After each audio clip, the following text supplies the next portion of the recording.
తిన్నాను bro, video పెట్టాను, sweets తిన్నాను, వాళ్ళు పంపించారు నాకు. ఎందుకు తినకూడదు బ్రదర్? ఓకే, మేము బిర్యానీ రంజాన్ కి చేసిస్తే, షీర్ కుర్మా చేసిస్తే మీరు తింటున్నప్పుడు ఈ ఉగాది పచ్చడి మేము ఎందుకు తినకూడదు? ఈ పాయింట్ నోట్ చేసుకోండి ఒకసారి. నేను మళ్ళీ ఈ టాపిక్ మీద మళ్ళీ డిస్కషన్ చేస్తాను. ఓకే, చెప్పు. మీరు స్వీట్లు చేసిస్తే మేము తింటున్నారు. అఫ్ కోర్స్, ఇప్పుడు మా హౌస్ ఉంది, మేము ప్రతి రంజాన్ చేస్తాం, ప్రతి బక్రీద్ చేస్తాం.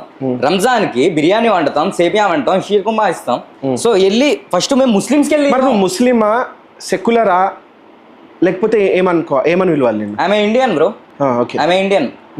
నేను నా మతాన్ని ఎంత పూజిస్తానో, ఎంత గౌరవిస్తానో, ఇతర మతాలు ఏవైతే ఉన్నాయో అంతే గౌరవిస్తాను.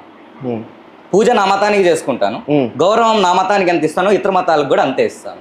సో అంటే వీడియో స్టార్టింగ్ లోనే జై శ్రీరామ్ అనమంటే జై శ్రీరామ్ అన్నావు. ఓకే, అది ఓకే. మరి బొట్టు కూడా పెట్టుకుంటావా? పెట్టుకుంటావు కదా. ఓకే అన్న, చికెన్ మటన్ ఏమైనా తిన్నావాను? జర బొట్టు ఉంటుంది తీసుకురా, ఆ లోపల ఉంటుంది చూడనా.